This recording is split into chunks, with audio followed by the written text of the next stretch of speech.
Hello, this is I Do Damage, and welcome back to the channel. In this Darksiders Genesis video, I want to do a review of the game and tell you what there is in the game for you to expect if you're deciding maybe if you should buy the game. And if you stay till the end, I'll tell you if I think you should buy the game or not and who I think the game is for. So before we start, I want to remind everyone I do stream on Twitch every Monday, Wednesday, Friday, and Saturday. Also, I'm a Green Man Gaming official ambassador, as well as a Humble Bundle partner. If you're looking for a game to add to your library and use the affiliate links down below, it will help support the channel. Also, I can't thank you all the subscribers, new and old. You guys are awesome. We finally broke that 200 subscriber mark, guys. That's awesome, man. It seems like just yesterday it was that we broke 100. So let's keep it going. Y'all are awesome. Let's go ahead and start this video, shall we? Timestamps for each topic will be down below. Make sure to check that out for your convenience. Just some background information on Darksiders Genesis. I finished the game in just at 22 hours. I played the entire game using the keyboard and mouse. There was a few times I did want to plug in the controller just to get past some annoying parts, but I didn't.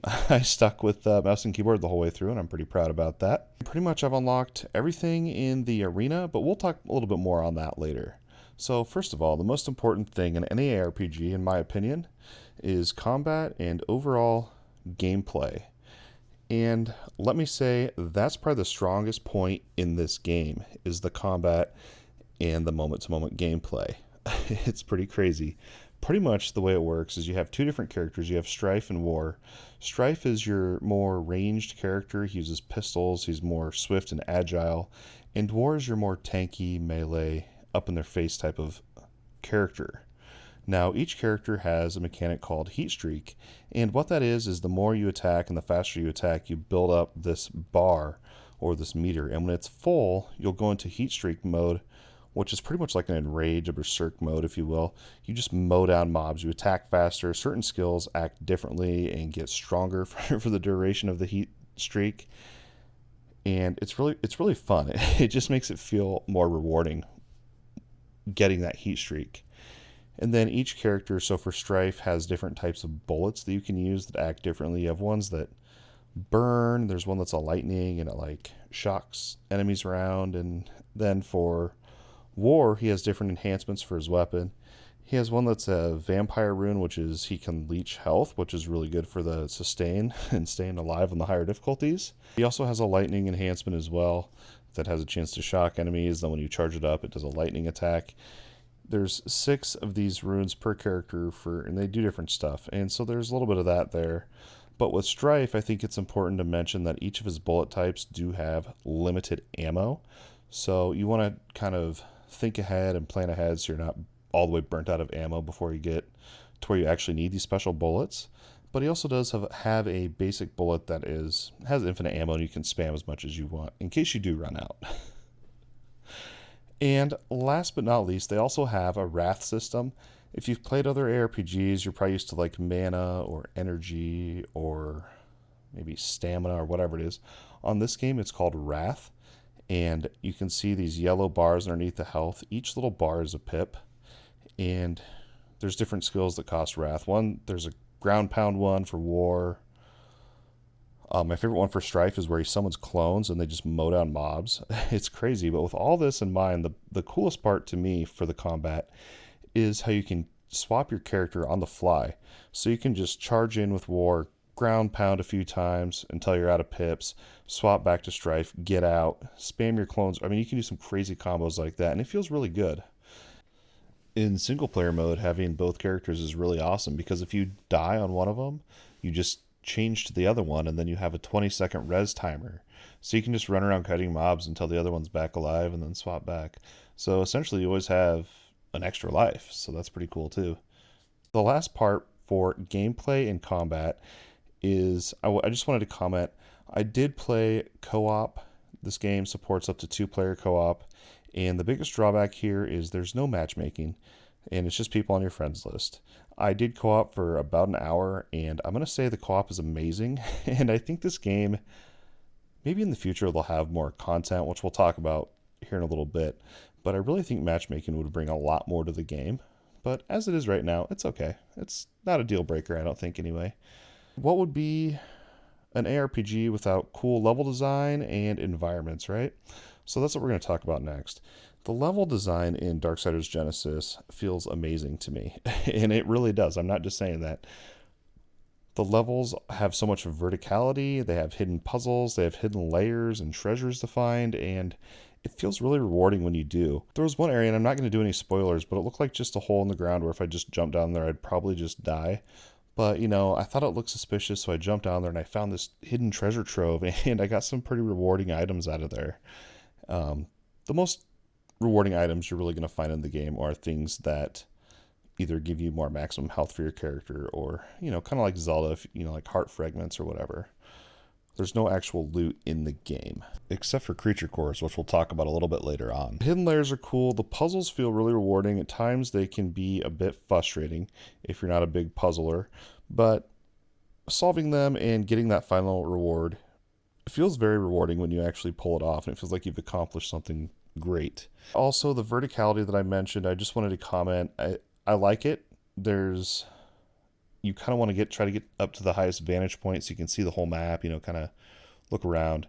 But there's grips that you can use with your grappling hook, and sometimes these hooks or grips will appear off screen until you jump up, which at first I thought was kind of lame, but as I played it felt kind of cool that, I jump up and I, glide past this hidden hook that I didn't see before, and I'm like, oh, I gotta go back and find out where that goes, and then, usually it leads to a really cool treasure and stuff, so all in all, I like the level design. The biggest thing that holds the game back here overall, and really for the level design, is the camera angle. With the platforming, the camera angle I feel like really messes with your depth perception and like point of view, I guess. And sometimes you miss platforms just literally because of the camera angle where you thought you would have landed, you actually were a little bit off, and I don't know, it just feels kind of weird.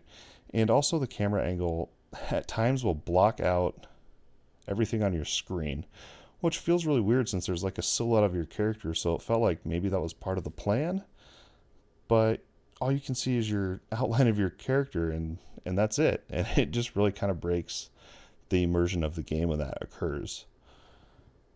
Luckily, it's not so bad. It didn't ruin the game for me.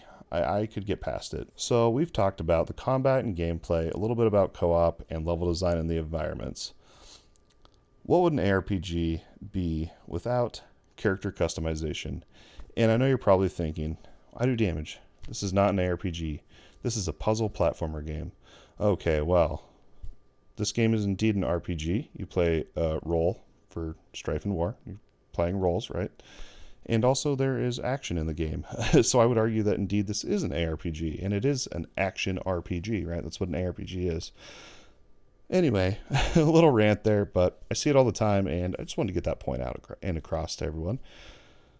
But character customization. If you missed my other Darksiders Genesis video where I talk about creature cores, that's going to be the majority of your character customization. And pretty much just a quick summary. You can watch the video if you want a more in-depth look at that. That'll be in the description down below.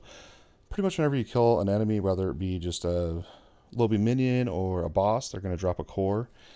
And for the boss cores, sometimes they'll drop, well, they always drop, the same bosses drop the same cores, but they'll be like a boss skill or a skill that boss had that you can then put onto your skill tree and actually use, which is pretty cool. But there's a lot to it. Check out the video if you haven't yet. There's just a lot there. And other than that, you have combos, and this is different from swapping characters. The combos you can actually buy with coins, and you can upgrade your different attack patterns. You can unlock different attacks. For example, Strife has one where when you jump up in the air and push Q, you do like a kick midair, like a ninja kick, or whatever. To be honest, I didn't really buy any of these combos until like I'd already beat the game, so they're not really required, but they're there, and I think if you really wanted to dive into it, you could probably find out some pretty cool combos and really try to master these skills if you wanted to. That's going to be it for character customization, and last but not least, and this was probably the number one thing for me going into Darksiders Genesis. I knew going into Darksiders Genesis that this game was not a looter. It's not going to be a grindy endgame. There's not going to be these long-term goals. I knew that. I knew it was a story-driven puzzle platformer with ARPG elements, and that's totally fine. I got over 20 hours out of the game, and I enjoyed every minute of it. Okay, there's a few times I got frustrated with puzzles, and, that's just kind of part of it, right? Anyway, off track again. So, Endgame. First of all, I'm going to tell you what there is in the Endgame so that you know exactly what you're getting before you buy the game. And then after that, I'll share kind of my opinions and thoughts and a little strategy to really just kind of speed up the Endgame and get through it real quick if you want. So, the Endgame in Darksiders Genesis, once you complete the 16 campaign chapters, that's including bosses and levels. There's 16 total. After that, you unlock the apocalyptic difficulty, which can be used only for the campaign. And this difficulty cannot be used on a new character. There is no New Game Plus that I could find. But the endgame doesn't stop there. You also unlock the arena, and you actually unlock the arena at certain points throughout the campaign. But I would recommend saving it for the end. And this is why. There are a total of 21 arenas. The first 20 have a maximum of 10 waves that you can actually complete.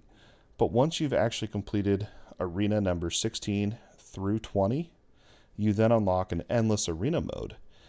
And it sounds really cool, right? You can just do this endless arena and grind and whatnot. The way it really works is you get AP, and AP at a first glance looks like it's a currency. Like you have to spend the AP. Like I'm going to spend 3,000 AP for that amount of souls or whatever it is. AP you don't actually spend. AP is literally just your score is what it is. I think it stands for achievement points would be my guess. I don't know what it stands for. But it's a score, and it's not a spendable currency. So what that means is the most expensive item you can actually buy from the arena is 65,000 AP. So what I did was I had everything unlocked in under an hour. I beat arenas 16 through 20, unlocked the endless mode, and I just sat in the endless mode until I got 65k AP, and then I knew I had everything unlocked. And I think I actually pushed on to 100k AP, thinking maybe, I'd get an achievement or something like that. But once you have 65k AP, which is literally just score, it's not something you grind, it's not something you can spend, it's just a score. That's all it is. And once you have it, you can unlock everything in the arena. It's a one-time purchase. There's nothing to grind other than creature cores. You can get those from the drops, but I don't know why you wouldn't just spend the souls on the vendor and roll the random creature core chest, but that's just me. So other than the new apocalyptic difficulty and going back and playing through the game on that same character but just on the higher difficulty, you could do that just to say you did it and get achievements. It seems like really the end game here is meant for completionists. So if you want to fully 100% each level, it tells you how many items are in each one. It tells you how many trickster keys, how many trickster doors, how many shards, how many of everything you can get. So if you wanted to go through and find all the secrets and unlock all that, you definitely could if that's your thing. But that's pretty much that, and then the arena that I talked about is pretty much it for the end game. So I want to share my final thoughts, and these are 100% my opinion. And I don't like to comment on difficulty a lot because it's different for every single person. But I'll be honest, Darksiders Genesis felt a little bit too easy for me. To be honest, I did for the first 4 levels, I played on normal, and then I bumped it up to hard, which was the highest difficulty you could set it to until the end of the game. And it really didn't feel that hard. There were a few bosses that I had to try a few times to actually take down, but really in the end, I would have liked a little bit more of a challenge when it came to the combat. I felt the puzzles were rewarding, and I really actually enjoyed the puzzles, and I'm not a real big puzzle guy, but figuring them out and actually getting the reward at the end from that felt really good. And a few things I'd like to see. I'd like to see a New Game Plus mode or more content, maybe in the arenas, maybe some boss rush mode. I don't know. I'd like to see more stuff, even though I know that that's not really what the game's designed for. It's just kind of my opinion and my thoughts on the game. Like I said, I got almost 25 hours out of the game, so really, I love the game. I think it's a great game. I think if it was built to be a full looter game, I think you'd have a real honest gem here, to be honest. Other than the camera angle that I kind of touched on earlier, the camera angle can be a bit annoying at times, and I can look past it. I've played enough indie and early access titles that I can look past that. But for some other people, it might be a deal breaker for you. And the last thing I want to comment on is the controls. Like I said, I did use the keyboard and mouse, and it wasn't horrible. It could be better.